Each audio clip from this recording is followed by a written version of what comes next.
sintiendo dolor. Por eso voy de cacería. Tá começando mais um Engante, o podcast, programa semanal que a gente fala do futebol da América Latina e da América em geral. Já estamos dando risada porque eu comecei de um jeito diferente, tive que refazer, mas não vem ao caso, fiquem off. Eu sou o Gabriel Ferreira, comigo tem hoje Mário Melo e James Gomes Jr. Acertei seu nome, né? O Felipe tinha errado, eu acertei. Ah, beleza. Então, estamos aqui para mais um episódio. Hoje temos assuntos diversos, como na maioria dos programas. A gente vai falar muito do pré-olímpico que está rolando, a gente vai dar um giro nos resultados, vai falar também de um pessoal consagrado que está voltando a jogar na América Latina e nos Estados Unidos. Mas antes, apresentando os integrantes de hoje, Mário Melo, seja muito bem-vindo a mais um Engante. Obrigado, Gabo. Obrigado, James. Ao Tafarel, que está nos trabalhos técnicos aí. Boa noite para você que nos assiste. Aliás, o meu boa noite sempre equivocado, porque pode ser de dia, de madrugada, enfim, né? Minha saudação a você que nos assiste, nos vê, nos ouve. Um abraço. James, dê seu alô aí pro pessoal, sua introdução. Fala, galera. Vamos falar então sobre o pré-olímpico, um pouco também sobre futebol nos Estados Unidos e também os renomados jogadores, como o Gabriel falou, que estão de volta às suas casas, ou não exatamente às suas casas, alguns de volta apenas aos seus países, mas que certamente vão agregar bastante nessas ligas que a gente tanto gosta de falar. Certo. Então, para começar o programa, a gente vai começar com o giro da rodada. Eu tenho aberto aqui... Eu abri o campeonato colombiano. Não sei se o Mário tem aberto aí o campeonato argentino. Se não tiver, eu abro aqui também. Eu tenho aqui comigo, Gabo, colombiano, argentino e o México. Mexicano. Então, manda ver. Pode ir falando os resultados. Muito bem, pessoal. Então, vamos fazer o seguinte, vamos começar pelo norte. Eu vou começar aqui, então, com a Liga MX do México. A gente tem findada já a terceira rodada, né? Os resultados são os seguintes. Um empate do Puebla com o Toluca, 1-1. Um empate do Tijuana com o Chivas, 1-1. O Chivas Guadalajara jogou com 1-. Uma vitória do Cruz Azul sobre o Mazatlán, 2-1. A vitória também do León sobre o Santos por 3-2. O Monterrey bateu o Atlético São Luís por 3-1. Necaxa e América ficaram no 0-0. Pumas 3, Pachuca 1. Vitória do Atlas sobre o Juárez 2-1. E empate entre Querétaro e Tigres 1-1. A gente tem aqui na classificação da Liga MX o Monterrey liderando, tem 3 vitórias. Também com 3 vitórias o América e o Tigres. Os 3 então com 10 pontos, todos eles com 3 vitórias e um empate nesses primeiros 4 jogos. O Necaxa vem logo atrás com 2 vitórias e um empate, tem um jogo a menos, né? A gente tem aqui, nesse momento, na parte de baixo, Santos, Puebla, Juárez e Mazatlán. Indo agora para o Colombianão. Rapidinho, antes do Colombianão, só um destaque que a gente vai falar mais pra frente, mas Leão 3, Santos Laguna 2 foi a estreia do Guardado. Saiu do banco aí no segundo tempo para estrear depois de, se não me engano, 2007 para 2024. Minha matemática não é boa quando ele sai do México. 17 anos. Depois de 17 anos ele volta a jogar no México. Beleza, pode ir. Muito que bem, vamos lá para o Colombianão. A gente tem a rodada 2 definida, né? O Fortaleza bateu o Patriotas por 2-0. Rio Negro 1, Once Caldas 0. O Deportivo Pasto perdeu em casa para o Tolima, uma goleada de 4-1 do Deportes Tolima. Empate muito interessante entre Aliança Petroleira e Deportivo Cali, 3-3. Santa Fé 3, 1 Envigado. Jaguares e La Equidad ficaram justamente na Equidad, 0-0. Independiente Medellín 1, Deportivo Pereira 0. O Boyacá empatou com o Junior Barranquilla 2-2. América de Cali bateu o Atlético Nacional por uma goleada, 4-1. E 0-0 entre Bucaramanga e Milionários. Na segunda rodada, a gente tem Fortaleza, Santa Fé e Rio Negro com 100% de aproveitamento, 6 pontos cada um. E a gente tem aqui na parte de baixo, momentaneamente, o Envigado, Bucaramanga, Patriotas e Deportivo Pasto, sendo Patriotas e Deportivo Pasto 0% de aproveitamento, 0 pontos, 2 derrotas nesse princípio. E seguindo agora para o campeonato argentino, que começou na última quinta-feira, a gente teve nessa quinta-feira 2 empates em 0-0 entre Tigre e Sarmiento e entre Instituto e Deportivo Riestra. A gente teve, seguindo ainda na quinta-feira, a rodada com 4 jogos, né? Central Córdoba perdeu em casa para o Newell's e um empate entre Tucumã e Rosário. Seguindo aqui na sexta-feira, a gente teve empate entre Barraca Central e Vélez Sarsfield, 1-1. Vitória do Ginásio fora de casa sobre o Talleres, 1-0 para o Ginásio Esgrima. A gente teve vitória do Independiente fora de casa sobre o Independiente Rivadavia. A gente teve vitória do Huracan sobre o Banfield, também fora de casa, 2-0. Né? Rodada boa aqui para os visitantes. Mais um visitante que se deu bem foi o Lanús, venceu por 2-0 o São Lourenço. Empate em 0-0 entre Platense e Boca Juniors. A gente tem também vitória do União Santa Fé sobre o Racing, 1-0. Também visitante vencendo. Um local que se deu bem foi o Godoy Cruz, que venceu por 2-0 o Defensa e Justiça. Empate do River Plate, 1-1 com o Argentinos Juniors. E vitória do Estudiantes sobre o Belgrano, 1-0. Então, nem vou falar de classificação nesse momento, porque foi apenas a primeira rodada.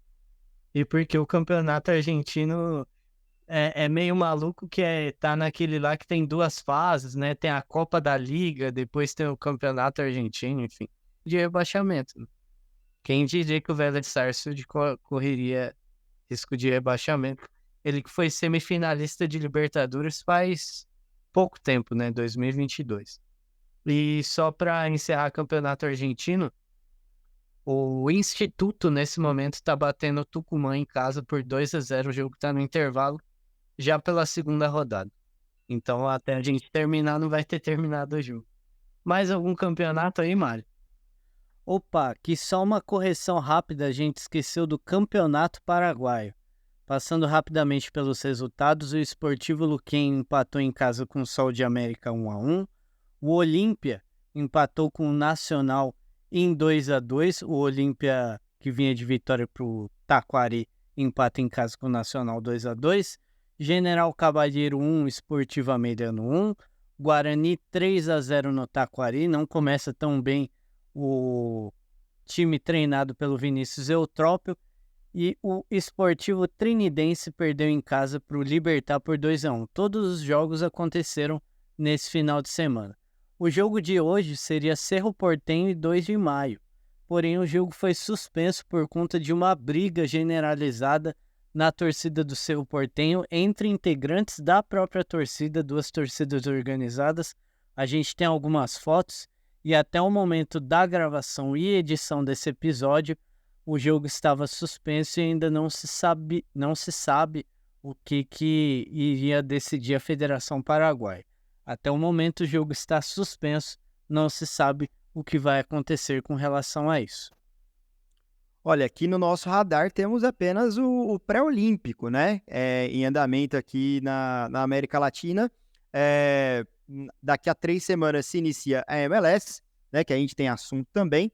Então a gente tem a mesa aí bem cheia hoje, é só escolher qual prato que a gente vai pegar para começar. Beleza, então a gente vai para o pré-olímpico. Vou abrir aqui a tabela, apesar que eu consegui assistir o jogo do Brasil. Eu assisti o jogo do Brasil até, eu consegui assistir até o gol do Equador, né? Aí depois eu tive que ver só os melhores momentos. Então não assista mais, então, porque, né, quando você deixou de assistir. Exatamente. E aconteceu hoje também, deixando claro para quem não assistiu, né? O jogo do Brasil foi às 5 da tarde, o Brasil venceu de virada o Equador por 2-1. E hoje, às 8 da noite, aconteceu o jogo Colômbia e Venezuela.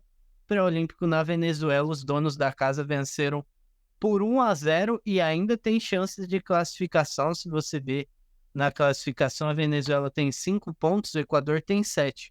O Equador não joga mais, já fez os 4 jogos.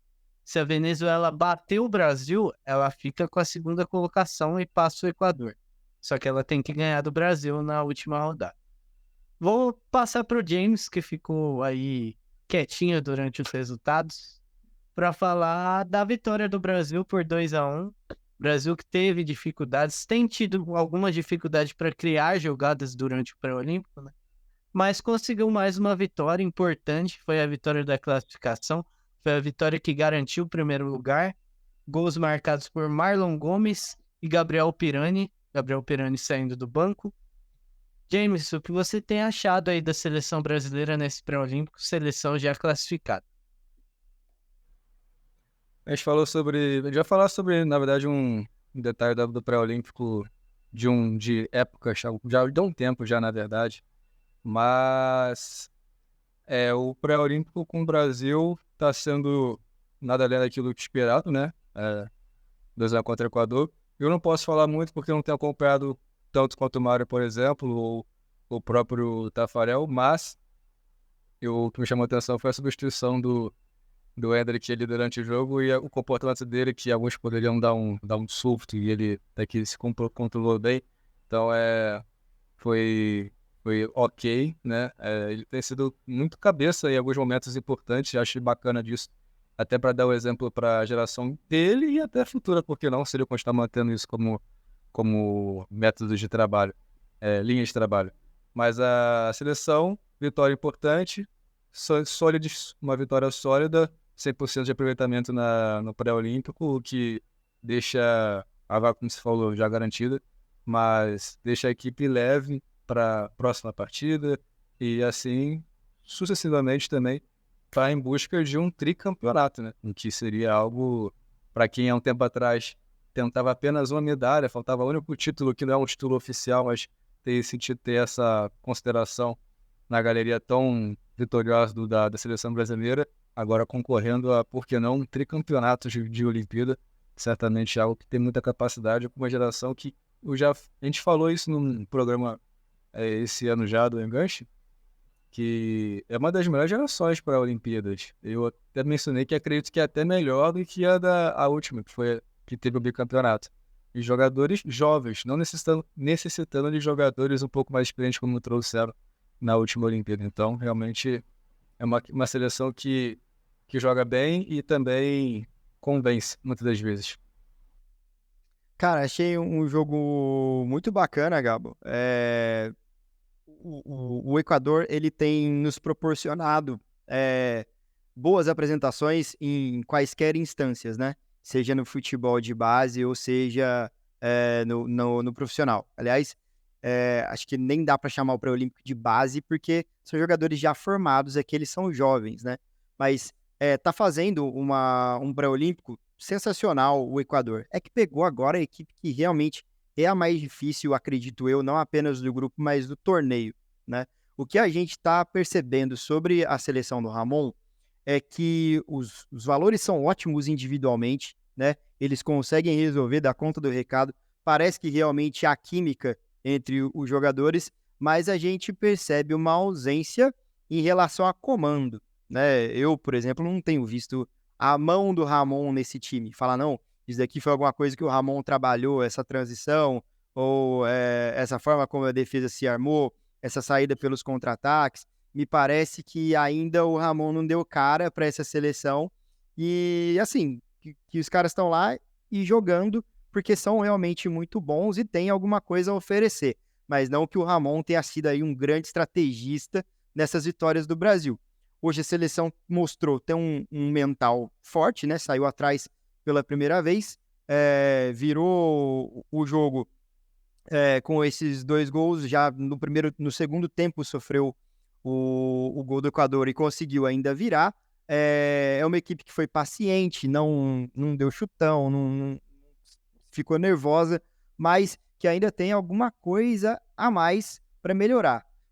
O negócio é que mesmo tipo, se o Ramon não fizer nada diferente, ainda é uma seleção fortíssima pela convocação, né? É uma geração muito valorosa essa do Brasil. Então, realmente, o que a gente previa antes do pré-olímpico é que não haveria tanta dificuldade, né? Mas em relação a estilo de jogo, padrão de jogo, me parece que ainda tem algo a melhorar, né? Sendo muitíssimo exigente, a seleção tá 100% e tal, mas dá para melhorar sim. Sim. Eu consigo ser mais exigente ainda e mais chato ainda, mas eu não vou ser. Eu vou falar do Equador especificamente antes do Brasil, porque o Equador é um time que nos jogos anteriores ele teve mais a bola, né? Nesse jogo, claramente, a estratégia, tanto é que mudou, né? O time do primeiro jogo para esse já tinha o Medina, que não era titular, o Obando, centroavante, tomou o lugar do Cuero, tudo para ter um time mais rápido, colocou os 3 atacantes para poder jogar no contra-ataque e jogar no erro do Brasil. Não conseguiu tanto, né? Conseguiu aquele primeiro gol no segundo tempo, num chute desviado, mas fica aí a noção clara que o Equador, passando de fase, vai brigar pela vaga. No quadrangular final, o Equador briga por essa vaga. Falando agora do outro jogo, que eu acho válido a gente falar também, só voltando, a Venezuela batendo a Colômbia por 1-0, o gol do Giovanni Bolívar. Venezuela e Brasil, aí vai ter a dúvida, né? O Brasil vai poupar nesse último jogo? Porque ele já tá com tudo garantido, né? Primeiro lugar, já tá com a vaga garantida. A Venezuela precisa ganhar, o empate não é o suficiente. Não sei se a Venezuela vai ter força para conseguir bater o Brasil e garantir a classificação. Ainda aposto minhas fichas no Equador. Eu, falando rapidamente do Brasil, eu deixei claro que essa seleção convocada não é a que tem todos à disposição, né? Por conta que não é data FIFA, então os clubes não têm que liberar. Eu concordo em partes, em boas partes com você. Acho que o Ramon... Não é que não tem a cara do Ramon, tem a cara do Ramon. É que o Ramon é um treinador que ainda tá em formação, né? Então ele joga ali quando o time defende 2 linhas de 4, um 4-4-2 bem claro ali. E quando ataca são jogadas mais simples, né? Ele não vai fazer coisas mirabolantes, ter ideias, porque ele ainda não é um técnico tão bem formado, né?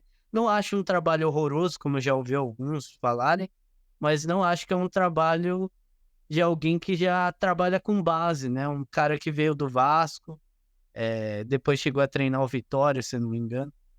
Mas eu acho que individualmente os jogadores do Brasil são bons, mas não tem tantos destaques assim, né? Você tem o Endrick, você tem o John Kennedy, você tem o Alexander, que eu acho muito bom jogador. Você tem o Andrei, que apesar de na Inglaterra não ter dado certo, eu acho que indo para outro centro ele tem tudo para dar certo, porque eu acho ele um baita volante. Mas eu acho que o Brasil ele é um time meio desfalcado nesse pré-olímpico. Se o Endrick e o Kennedy não resolverem, como o Endrick resolveu no primeiro gol, a gente tem certos problemas. O que eu não vejo no profissional, tá? Eu não caio na balela que a geração é ruim no profissional. No pré-olímpico, eu acho que o Brasil também é desfalcado. Só para ainda falar de pré-olímpico, passar para o James rapidinho, porque amanhã a gente tem Uruguai, Peru, Chile e Argentina pelo grupo B. E o grupo B tem o impressionante Paraguai com 7 pontos na primeira posição, Argentina em segundo com 4, Chile em terceiro com 3, Peru em quarto com 3 e Uruguai em último com 0, com boas chances de já ser eliminado. Uruguai, atual campeão mundial sub-20. É o seguinte, a gente tem a impressão aí de que, exceto pelo Paraguai, o futebol tá todo no grupo A, né? Porque os outros times também, né? A Argentina do Mascherano não tá desenvolvendo um primor de futebol. O Uruguai acabou sendo a grande surpresa negativa desse pré-olímpico, né? Chile e Peru apresentam um futebol razoável, um pouco melhor do Peru, né? Mas o Paraguai tem surpreendido. Eu acho que o jogo, inclusive, entre Paraguai e Uruguai foi um jogo chave para o Uruguai, porque acabou desmotivando realmente, né? Foi um jogo onde o Uruguai brigou muito, o jogo foi 4-3, né? Poderia, por vezes, ter saído com a vitória, só que o Paraguai levou uma superioridade, o Gomes está jogando muito bem, a gente tem aqui outros valores do Paraguai, não apenas no ataque também, mas defensivamente é um time deixa a desejar, mas consegue ligar pelo menos a bola com qualidade ao ataque, né? Na primeira função, que é defender, o Paraguai está tendo algumas dificuldades, mas a ligação está sendo muito interessante, é um time envolvente, toque de bola, né? Então, acho que, por exemplo, se o Paraguai tivesse no grupo do Brasil, no lugar da Colômbia, esse grupo poderia estar mais embolado, né? poxa, o Uruguai ninguém esperava essa má fase, essa má campanha de não ter vencido ainda, como você disse, atual campeão sub-20, né? Sim. Atual campeão sub-20, um time que chegou com moral, que tem um trabalho de base legal também, né? E já se vê aí sem chances de classificação. Tudo indica que vai ser um quadrangular muito interessante, né? No grupo do Brasil também aposto mais no Equador do que na Venezuela. Então, se fecharem aí Brasil, Equador, Paraguai e me parece que a Argentina, aos trancos e barrancos, ainda vai passar, vai ser uma disputa bem interessante pelas duas vagas, viu? Bom, acho que passamos a régua aí no pré-olímpico. Como eu falei, amanhã tem a rodada do grupo B, que vai decidir muito aí, principalmente no jogo da Argentina, né? Qual vai ser o caminho desse grupo B. O Paraguai joga. O Paraguai ainda tem um jogo. O Paraguai está classificado. O Paraguai está classificado. Diga. Ah, não, ia falar que o Paraguai vai folgar nessa rodada, né? Vão jogar Uruguai e Peru, Chile e Argentina. Sim. Mas o Paraguai precisaria praticamente de um empate, então é quase. Tô secando o Paraguai aqui, mas é muito difícil o Paraguai ficar fora do quadrangular final. Beleza, passando para o outro assunto de hoje, outros assuntos, né? A gente pode começar com a notícia que o Tafarel escreveu no Futebol Além da Fronteira, que é muito interessante, que é o Los Angeles FC adquirindo 90% das ações do maior campeão da Suíça, que é o Grasshopper, que não tem participado tanto de Champions League, Liga Europa, né? A gente tem visto muito o Basel e o Young Boys, mas é um clube de muita tradição, principalmente começo dos anos 2000, anos 90, enfim. James, MLS, acho que é com você, não sei se você conseguiu ler a matéria do Tafarel, mas como você vê esses grupos americanos que têm comprado clubes daí? Os Estados Unidos não entra pra brincadeira. Não tem playground de EA oba-oba lá nos Estados Unidos. A parada é séria, então eu sempre falo pra galera aqui, gente, Estados Unidos está crescendo e não é de hoje. Eu não consigo falar um negócio sem dar os créditos para as pessoas. E, no caso, um cara que tem muito mérito em falar sobre o crescimento da MLS é o Flávio Augusto. Ele que foi proprietário do Orlando City por um bom tempo, brasileiro, proprietário de um time da MLS, e foi bacana realmente a gestão dele, trazendo um time que não estava na primeira divisão do campeonato norte-americano.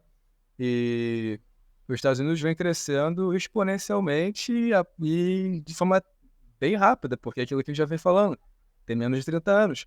Tá fazendo 30 anos, vai fazer 30 anos em 2026, na Copa do Mundo que vai acontecer nos Estados Unidos, 2026, né? A Copa do Mundo.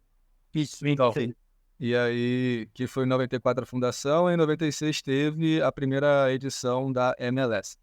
No caso, essa nova aquisição do LA, não é apenas do LA, porque se a gente olhar, tem o Dallas também que teve com o Bayern de Munique, essa conexão também de base, que é o joint venture lá, que é essa junção de equipes que se unem para fazer um desenvolvimento dos jogadores, intercâmbio, isso é muito legal. Acredito que isso também facilita para os Estados Unidos, por quê? Por questão de país, segurança, dólar, negócio, eles sabem também negociar bastante. Porque a gente se pergunta, por que no Brasil não teria algo parecido? Tem tantos clubes tão importantes quanto. Agora que o Flamengo está fazendo alguma coisa um pouco diferente, está tentando até ter aquisição de equipes também de fora. A gente já falou sobre Flamengo buscar times em Portugal, né, também. Enfim, o Fluminense, uma época que buscava um time, se não me engano, da Eslováquia, chegou a ter algum contato. Enfim, isso é um reflexo de atrativos que a MLS vem apresentando para equipes europeias. E uma delas é o Bayern de Munique, também que tem esse contato, esse joint venture. Tem também agora esse time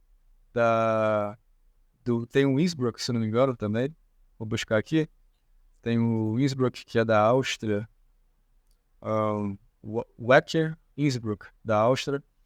E que não é tão tradicional quanto a Suíça, obviamente, mas tem e vai acumulando. E não só tem essa questão da Suíça, que é um dos maiores times da Suíça, mas também, e não sei se você falou, Gabriel, mas também ele é o primeiro time a chegar na Liga dos Campeões pela Suíça, então isso é um marco também para o futebol suíço. Acaba que abrilhanta mais ainda nessa questão de negociação. Poxa, é um time que tem destaque, tem tradição, tem história, enfim, acaba realmente sendo importante, mas o LFC não fica só nisso. Tem também a Red Gold, que é o que a gente falou do Jane Venture, e times da África, da Europa, vão entrando, então isso é bacana demais. Isso é só um reflexo do que vem sendo construído, e alguns ainda fazem vista grossa ou fazem de tudo para não reconhecer um trabalho que vem sendo muito bem produzido, e o outro grande reflexo é o Messi tá lá, então assim, é isso. As equipes ficam fazendo um bom trabalho, negociando muito bem. O dinheiro é absurdo. Você vê pelos contratos que a Apple vem conseguindo de assinaturas para assistir só o Messi, enfim. Então são reflexos dos contratos. E esse é mais um deles. Aí vai depender muito de qual é o objetivo de cada clube. Mas dos Estados Unidos, mudar para fazer igual faz na Europa é muito difícil. Vai ser realmente nesse método que eles vão fazendo ao longo dos anos, com as franquias, e buscar desenvolver, aumentar a competitividade. É por isso que eles estão fazendo essas parcerias com times europeus de ponta como o Bayern de Munique. Se vier, por exemplo, lá na frente uma parceria com o Real Madrid da vida, não vai ser surpresa, porque eles buscam essa evolução com os melhores. Os Estados Unidos, e uma coisa legal dos Estados Unidos, a cultura dos Estados Unidos é a seguinte: eu posso não ser o melhor naquilo, mas eu vou conversar, andar com quem é melhor do que eu, para ficar tão bom quanto, e se possível passar. Porque se tem uma cultura que é competitiva é dos Estados Unidos. Você vê, em menos de 30 anos, eles já estão nessa situação de poder fisgar alguns dos melhores jogadores do mundo, de desenvolver alguns jogadores. Você tem jogadores nos Estados Unidos que estão em alguns clubes importantes da Europa. O Pulisic, vez ou outra tem lesão, mas já passou por alguns clubes importantes e pode ser um jogador importante para o Milan, a longo prazo, até, por exemplo, a Copa do Mundo.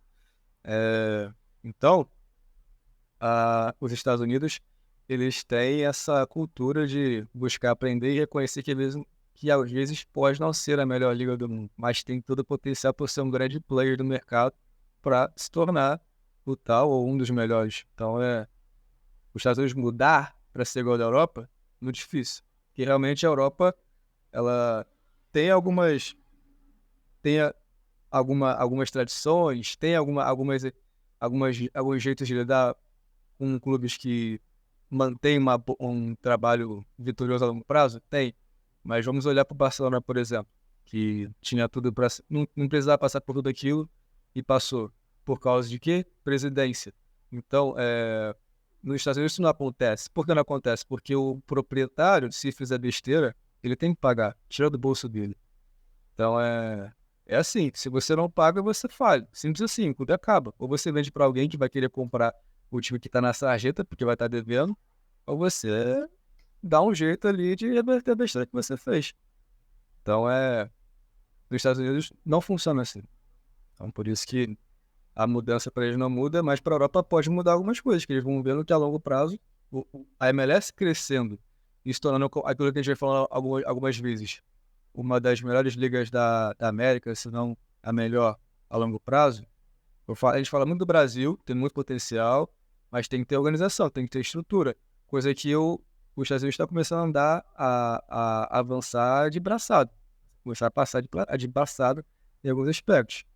Então, conseguindo fazer isso, a Europa vai falar: poxa, essa liga está aqui, tem pouco tempo, está crescendo, está ficando tão boa quanto, por exemplo, uma Ligue 1 lá, da França, ou então própria liga alemã, dependendo da situação. Enfim. Então a tendência é querer também copiar algo parecido nos Estados Unidos, tá? Porque vão ter essa parceria. Bom, já temos mais de meia hora de programa, vamos passar rapidamente pelo outro assunto antes da coluna. Pessoal de muita qualidade voltando a jogar nos seus Eu ia falar nos seus clubes, né? Mas o Guardado não voltou pro seu clube de coração, o clube que revelou ele. Andrés Guardado estreou nessa última rodada da Liga MX, como eu falei, com o León na vitória por 3-2, saiu do banco. Ele, depois de 16, 17 anos de volta, capitão da seleção mexicana, jogador de muita história, passou por Deportivo La Coruña, passou por Valência, passou por Betis, PSV, enfim. E temos nessa semana 2 novas contratações relevantes. Chicharito Hernández voltando para o Chivas Guadalajara, jogador de 35 anos de volta à Liga MX, voltando para o clube que revelou. E o Vidal, chileno, Arturo Vidal, voltando para o Colo-Colo. Inclusive o Vidal fez na entrevista de apresentação, perguntaram se o Colo-Colo tem chance de ganhar a Libertadores. Ele foi bem sincero falando que tem que contratar, né? Tem que contratar. Ele falou, Flamengo, Fluminense, esses times contratam. O Colo-Colo não vai ser campeão se não tiver dinheiro. Ele falou claramente aí. Então, eu acho que ele nem foi tão sincero assim, porque até se contratar, dependendo, a chance não é tão alta, né? Ele tinha que deixar claro que tem que contratar cara muito caro. Considerando o que o Colo-Colo tem de caixa hoje, né, das suas finanças e tal, como anda o próprio mercado chileno, eu acho que ele foi bem político nessa resposta dele. Sim. Apesar de que o Boca Juniors, com todo respeito, que chegou na final, não era aquela belezura, né? Quem sabe o Arturo Vidal não consegue uma boa campanha com o Colo-Colo. Enfim, Mário, diga-nos o que você achou dessas 3 voltas aí de jogadores muito relevantes para o futebol da América Latina. 3 jogadores de Copa do Mundo. Dos 3, para mim, o que eu mais gostava era o Guardado, mas fico com seu comentário agora.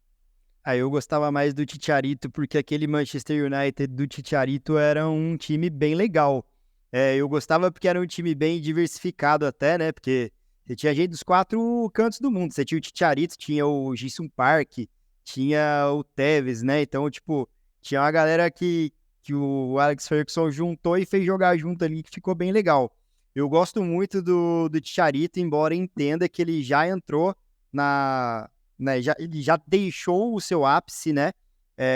Eu não sei, assim, o quanto de efetivamente ele vai contribuir com o Chivas. Acredito que vai contribuir bastante, porque a gente está falando de um nível de futebol na Liga MX, onde ele compete tranquilamente, né? Assim como também o Andrés Guardado. A situação do Vidal, que eu acho que a competitividade fica um pouco mais difícil, principalmente se a gente for considerar a última passagem dele, que foi pelo Atlético Paranaense, né? Não foi daquela passagem mais primorosa. O Arturo Vidal, diferente do Chicharito e do Andrés Guardado, ele já está há mais tempo na América Latina, né, do que os outros. Então, digamos assim, que já não é mais uma novidade para quem vai jogar contra ele, né?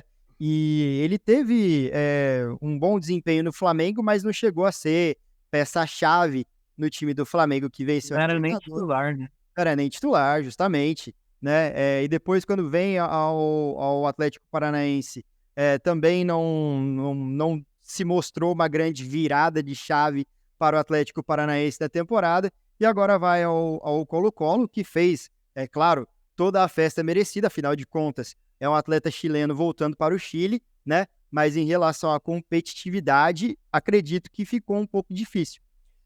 O que eu acho que vai dar mais certo aí dos 3 é o Guardado. Eu gosto mais do Chicharito, mas acho que o Guardado, apesar da idade, para a função que ele faz sendo meia, ele consegue articular bem ali no meio de campo, vai realmente contribuir bastante para o León, que já é uma equipe muito tradicional a nível de México e de CONCACAF. Então, acho que vai agregar bastante aqui no León, levando a equipe aí, talvez, quem sabe, a mais uma Copa da CONCACAF, né? Pode ser, vai disputar e buscar o bicampeonato Leão, que conquistou o primeiro título, né? Se não me engano agora. Esse que ganhou a Conca sim. Em suma, o que eu quero dizer é que desses 3 aí, para mim, quem tem mais chance de levantar uma tacinha no final da temporada é o Guardado. Vamos ver. O Chivas não disputou o último título mexicano, né? Nem a Liga MX. Eu tô confirmando que foi o primeiro título do Leão, que na minha cabeça eu confundi com o Pumas Unam, né? É porque é tudo felino, né? O mexicano gosta de animal. Eu também gosto dessa ideia dele. Sobre o Arturo Vidal, eu tenho um exemplo que é meio perigoso do Colo-Colo, né? Que o jogador também, pra mim, o meia pouco falado até pelo que jogava, porque eu acho que jogava muita bola, o Matias Fernandes. Jogou no Chile de 2010, 2014, 15, 16. Jogou na Fiorentina, no Milan. Ele foi jogador do Colo-Colo antigamente, ganhou títulos chilenos, foi revelado lá, se não me engano, posso estar errado. E aí ele volta em 2020 pro Colo-Colo e todo mundo, né, pô, um meia habilidoso, pode ajudar a equipe. E é o ano que o Colo-Colo briga para não cair, né? Que se salva na última rodada, consegue se salvar ali e não cair para a segunda divisão. O Colo-Colo, que é um time.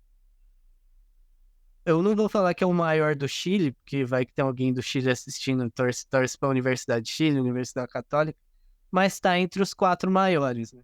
Acho que os 4 maiores Universidade de Chile Católica, Cobreloa e Colo-Colo é certeza. E quase cai para a segunda divisão. Então o Colo-Colo tem que ficar feliz com o Vidal, mas planejar o restante. Não pode se basear só no Vidal. Podemos... Fala, Mário. Tem alguma coisa para falar? Não, falando sobre o Colo-Colo vai ter um jogo bem legal agora no sábado, que é um amistoso contra o Independiente del Valle. E nesse sábado agora, dia 3 de fevereiro. E no outro final de semana, no domingo, joga a final da Supercopa do Chile com o Huachipato. Então aí, 2 jogos importantes à frente. Certo. Agora vamos para o último assunto. Podemos ir, né, para o último assunto do podcast de hoje. A gente rebobina e volta para falar do assunto pré-olímpico, mas não o pré-olímpico de 2024, mas sim de 20 anos atrás, em que o Brasil indiscutivelmente tinha uma baita seleção no papel e não conseguiu ficar nem entre os 2 melhores. Não só não ganhou o pré-olímpico, mas não conseguiu a classificação para Atenas. Tem a coluna que eu fiz pro Futebol Além da Fronteira, né, edição. Nesse momento vocês vão estar vendo a coluna aí passando. Mas eu vou primeiro chamar o Mário para falar rapidinho se você lembra daquele período, o que você lembra daquele pré-olímpico, e não só do Brasil, né? Um pré-olímpico que a Argentina tinha Lúcio Gonzalez, tinha Tevez, uma Argentina que tinha nomes também relevantes e que ganhou o pré-olímpico e ganhou a Olimpíadas depois. Me lembro, Gabo, eu tinha 14 anos, cara. Estava lá na 8ª série do ensino fundamental, louco por futebol, né? E naquele momento foi, posso dizer assim, que uma decepção, né? Tive decepções maiores com a seleção brasileira, tive decepções maiores no futebol, mas essa foi uma grande decepção, porque era uma vaga quase que certa, né? Era um time ali que a gente tinha a dupla dinâmica do Santos de 2002, Diego e Robinho. A gente tinha também o Dagoberto, né? A gente tinha o Marcel. Você se lembra do Marcel? Sim, Marcel era a reserva do Nilmar, né, nessa seleção. Sim, sim. Cara, e assim, o fato de o Brasil chegar precisando de resultado na última partida já foi muito estranho, né? A gente já dava Brasil e Argentina como certa já a classificação, mas a minha maior lembrança, a lembrança mais forte, é justamente do dia da desclassificação, que no jogo contra o Paraguai, o De Vaca faz o gol da classificação paraguaia e virou um clima assim de velório. Né? Chegamos na segunda-feira na escola lá, todo mundo falou, nossa, o que aconteceu? O que aconteceu? Porque realmente era uma geração muito boa, né? A imprensa bateu bastante em cima das brincadeiras, falou que teve salto alto. Eu particularmente acredito que teve sim, né? Eu também. Enfim, a gente pode discorrer sobre esse assunto aí do salto alto, mas, cara, era um time muito bom. A gente, falando sobre 20 anos atrás, é muito mais fácil a gente lembrar de Robinho e Diego apenas. Mas, cara, também tinha do Cearense, tava arrebentando, cara. Tinha Alex, o Alex, sabe? Eu tô tentando puxar pela memória aqui. Maicon, Maicon, lateral. Daniel Alves. Daniel Alves. Cara, era um time assim, realmente não era pra perder. Era um time assim, eu acredito que foi a primeira vez que eu parei pra assistir uma, uma seleção que não seja a principal fora das Olimpíadas. Que a gente marcava de um ir na casa do outro pra assistir. Cara, vai jogar o Robinho, vai jogar o Diego, entendeu? O Brasil tem que ganhar. Era uma coisa assim que você pensa, hoje eu vou dormir bem feliz que o Brasil vai ganhar e tal. Com 14 anos, qualquer vitória do Brasil já te alegra. E chegou lá e não se confirmou, né? A campanha do Brasil, poxa vida, né? Deixou muito a desejar. Não dá pra dizer que foi... Vamos lá aqui. É vexame e não é, entendeu? É vexame não se classificar chegando no quadrangular? Não, vexame não é. Mas com aquele time é. Com aquela qualidade. Entendeu? Deu de Cleber Machado agora. E não é, né? É ou não. Mas, cara, realmente foi surreal ter visto esse time não se classificar, né? Porque era um time que, além de tudo, chegou com muitos jogadores conhecidos, né? Então chegou lá com a pompa, né, talvez até receio dos adversários em enfrentar jogadores, alguns já consagrados com algum título, e não lograr essa classificação. Sim. Só antes de chamar o James, que ele também já tem que ir embora, vale citar só duas coisinhas, uma do Brasil e uma dos outros países. Do Brasil é que era uma época que a preparação permitia que a seleção olímpica jogasse contra clubes, né? Jogou contra o Corinthians, se não me engano, jogou contra o Santos na Vila.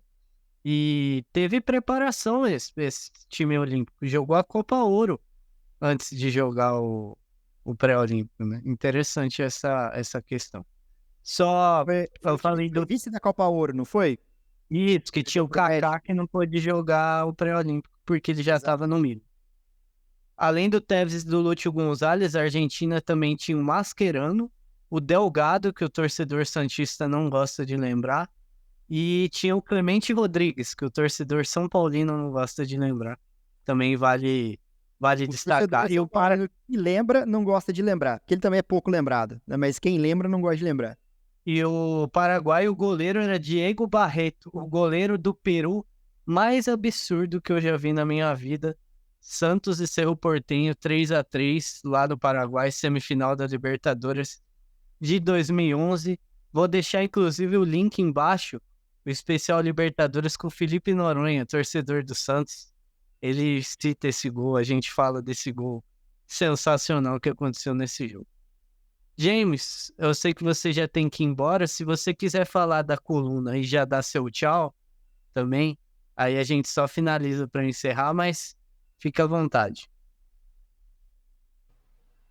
Não tem nada para falar da coluna, não. Achei interessante essa história, mas não lembro, porque eu não via, era mais novo do que o Mário, por exemplo, mas eu achei criativo o título papelão. Tava tentando entender o porquê, depois da coluna eu entendi o porquê, mas me lembrou um pouco da Copa de 2006, né, que tinha tantos talentos e, ok, foi quarta de final, né, mas enfim, um pouco parecido em alguns aspectos de talento e faltou alguma coisa ali porque tinha todo o potencial para muito mais. Mas o Brasil tem um pouco disso, a estrutura às vezes faz falta. E lembra que não é só talento. Mas no mais é isso que eu tinha para falar. Beleza. Então está terminando mais um Engante. Mário Melo, muito obrigado por mais uma participação aí. E a gente se vê no próximo. Vai depender da nossa escala. Isso aí é com o chefe Tafarel, né, mano?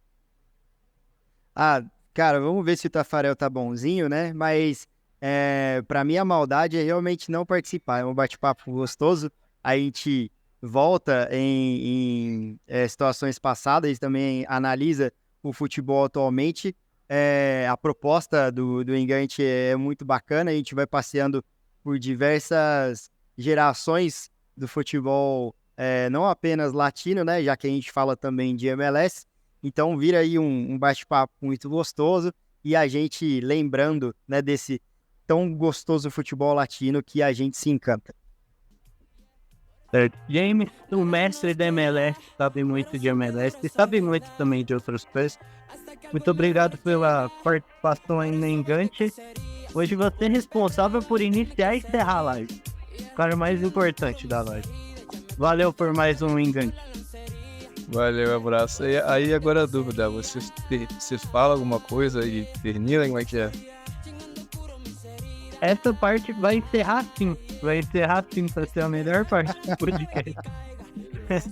Valeu, gente. Esse é mais um Engante.